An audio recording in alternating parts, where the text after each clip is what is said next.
Hey everybody, welcome back to episode 2 of the Ramble Van Build Series. Thank you guys so much for joining us. In today's episode, we're gonna start on the interior build out. So we're gonna do some interior preparation, do all of our pre-wiring, put in the floor, the subwalls, and the insulation in this van.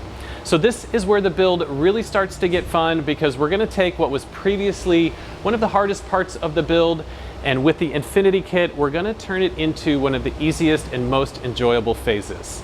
All right, so let's dive in and see how we did this.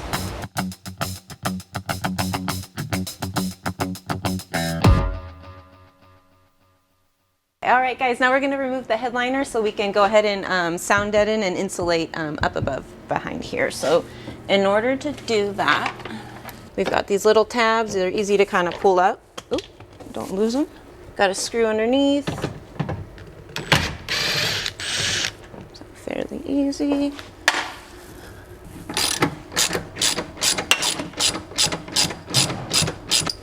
Also got this guy down here.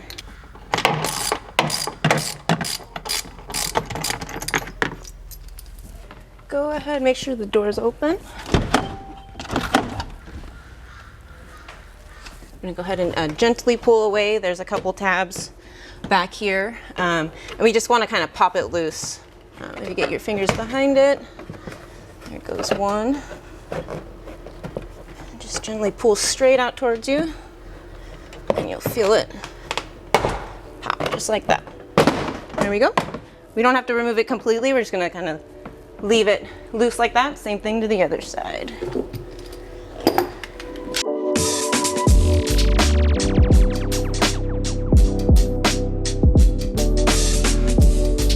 So this side has the grab handle, so we've also got to remove that so we can get some slack on the door. Just gently pry it away to expose these screws. Gently pry. Okay. Just like that. We're removing these visors next. The 4 screws, 1, 2. And then the next 2 are gonna be 3, 4.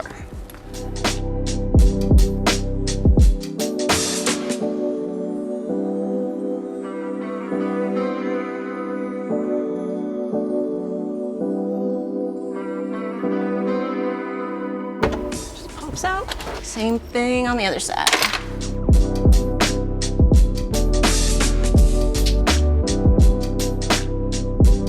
Now that the screws are all out, we're ready to drop the headliner. There are 2 little hooks in here, which can be kind of difficult to get to. But if you have a screwdriver, you can pull up and get those out. Same on this side. Now it's easier.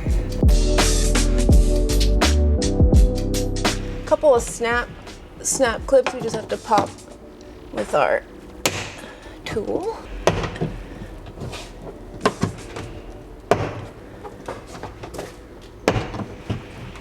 Okay, just like that. It's okay if they break, but you do want to get the pieces out. At this point, we can wiggle these guys out. Now we can go ahead and pull it out of the airbag holder right there. Right. Oh, there. All right, at this point, careful pulling it down. We've got some wires to disconnect.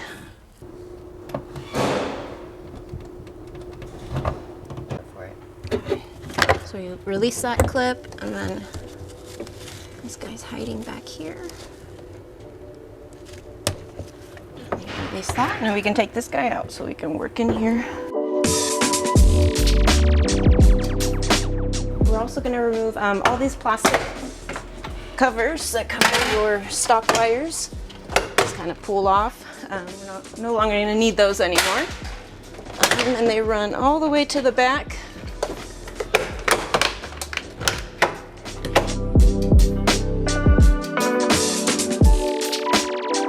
Also the lights. This one we leave, but all the other stock lights we can go ahead and remove and unclip.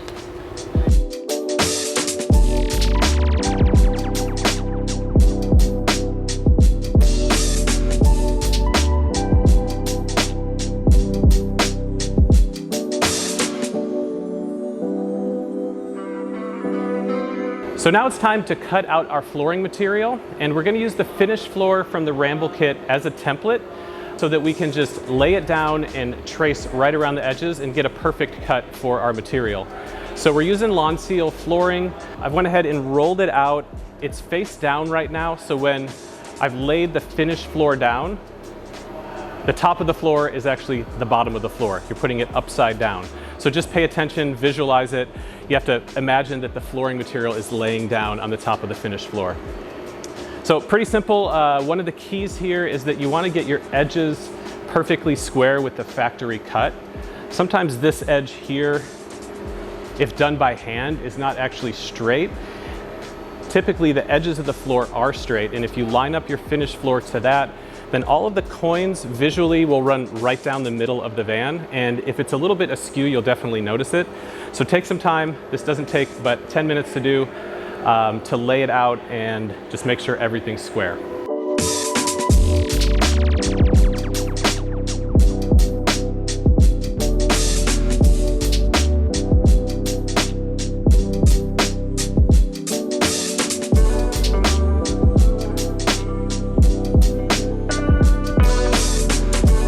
All right, so now it's time to take out the floor.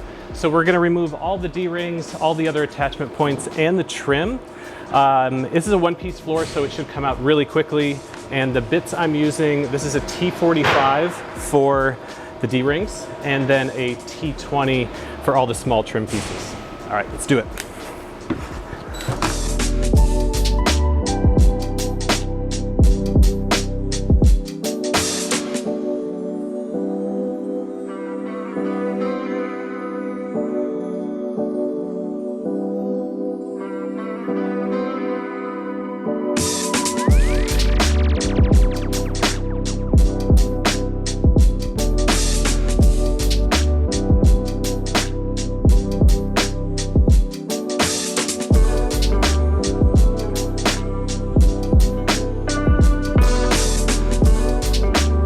Now that all the interior prep is done, I've given it one last blow with the air hose to make sure that everything is clean, because now we're gonna do the sound deadening.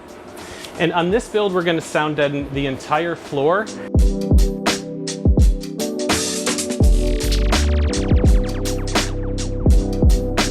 We're also gonna do the walls and the ceiling ribs at all the high spots where the panels, the wood panels, are going to touch the wall. So this acts as a barrier between those two layers.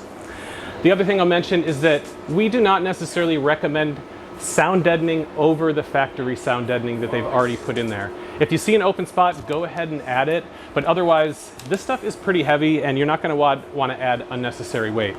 Having said that, we will do the entire floor because it really cuts down on the road noise if you do the sound deadening throughout. Something to make sure you do is to use one of these rollers on your sound deadening, especially on the ceiling and the walls. If you apply it without rolling it, then when the side of the van gets hot, it can just start to peel off, and it's a pretty sad situation. So when you get your sound deadening, also get one of these. So let's get to the pre-wiring for the kits. Before the sub panels go up, we're gonna run the heavy gauge wire through the wall of the van. So if you can think about, the power system will go right here. So we'll have our batteries and our distributor. The first thing we're gonna do is run our DC power wires through the wall and up to this location. In the Ramble build, there is a cabinet right here, and it will have our main DC switch panel, as well as our display. So we have pulled through this channel, we've fished through some heavy gauge DC wire, a positive and negative, and this runs all the way back through to the battery system.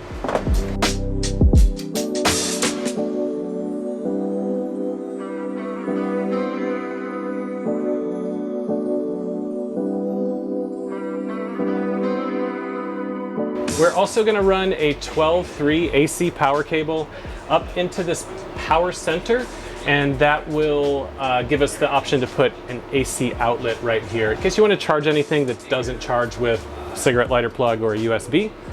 AC power there.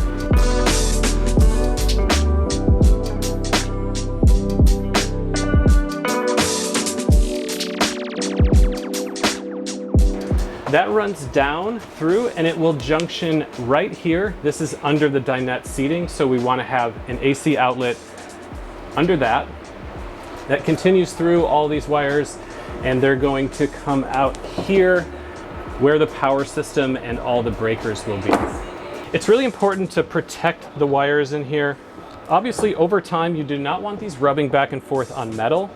So we've channeled them at this spot at the top of this little cavity. There is a nice flat spot to put them in that you won't really get any rubbing on. And then these areas where the cable might come over, we're gonna put a little edge protectant on that just in case this falls down and wants to rub. We're not gonna get a short behind the panels at any time. As part of the pre-wiring, we're gonna run the solar wires from the roof port back through this upper channel. This is a little bit heavier gauge wire, so you're not losing voltage from the panel as it goes to the battery. We've used 10 gauge here.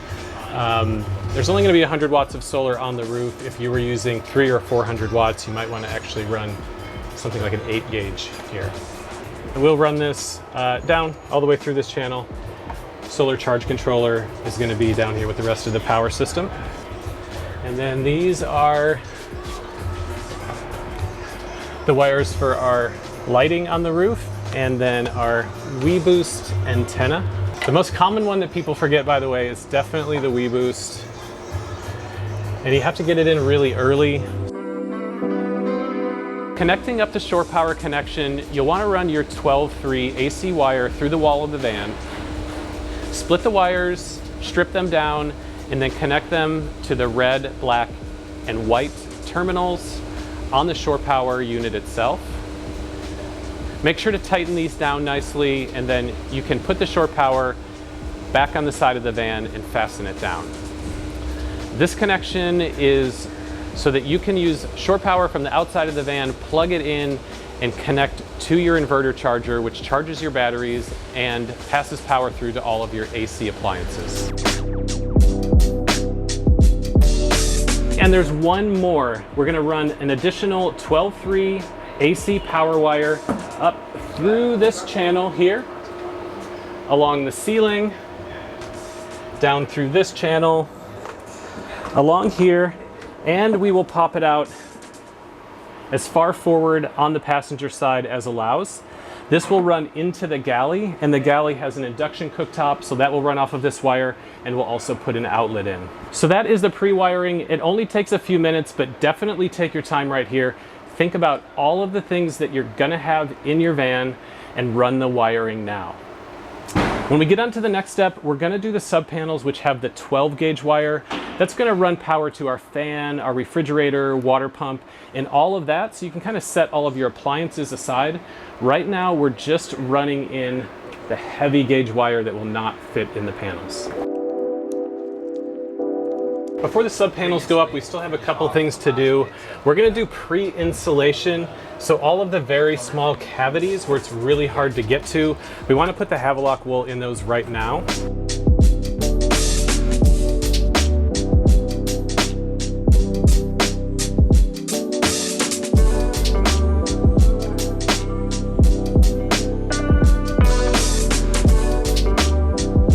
The first step in putting the Infinity Kit in the van is to get the floor in.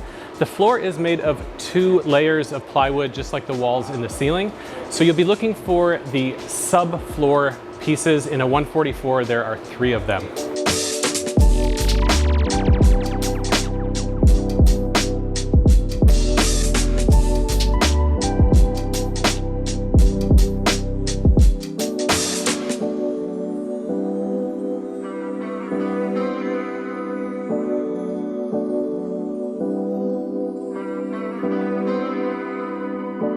The alignment of the sub panels should be done off of the rear panel, and you really want this to come completely level and flush with the little roundover that's on this factory step piece. So as you look down, you should see those two lines just perfectly line up. And then once you get that, you'll want to take a look at the gap on either side, and those should be straight and equal. This part of the build actually goes really fast. You don't have to do any cutting, you don't have to do any measuring, so it's worth it to slow down, take your time, and get everything perfect on the sub panels. Then when you go to put in the finished panels, everything will go up really straight and even. So just don't rush this part. You're gonna put some holes in the van with the fasteners, so it's worth just doing it one time. In addition to lining up the subfloor at the rear doors of the van, we also want to go to the sliding door and check that the subfloor lines up flush with the step of the van. Once all of the subfloor panels are put in, again, you want to remove all of the gaps, check the alignment on either side of the floor, and then use the pre-drilled holes that are in the subfloor to sink in your set screws.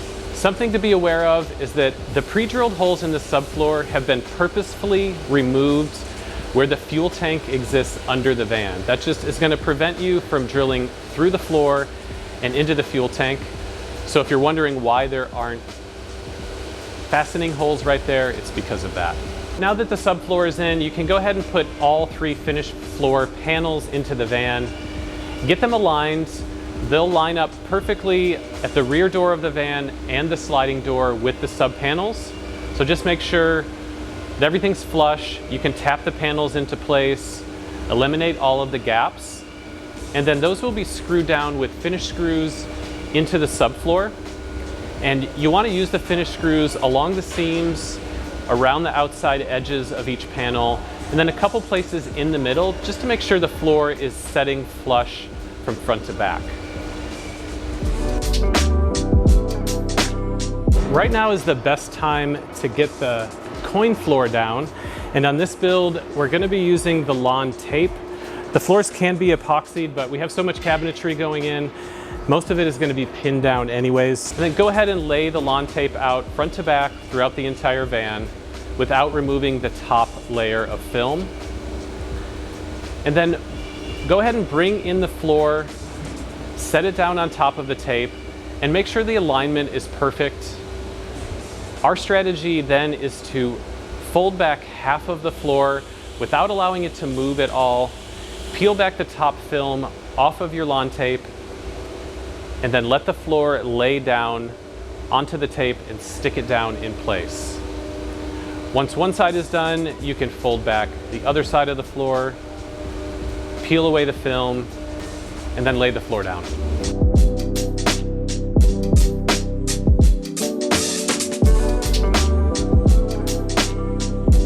An important consideration before the sub panels go up is to make sure that you have the flare space trim in place if that's what you're using.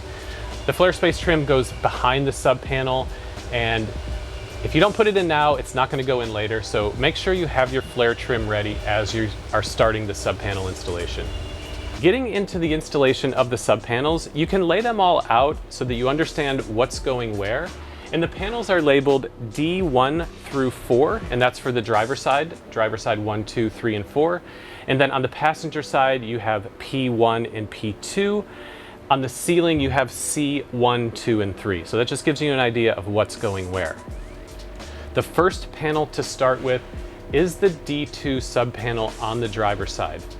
And the reason we start with that is because it gives us the best alignment point in the entire van to make sure this panel is going in straight. So we're going to use the center point, the seam of the C column, to line up the edge of the D2 panel exactly to that.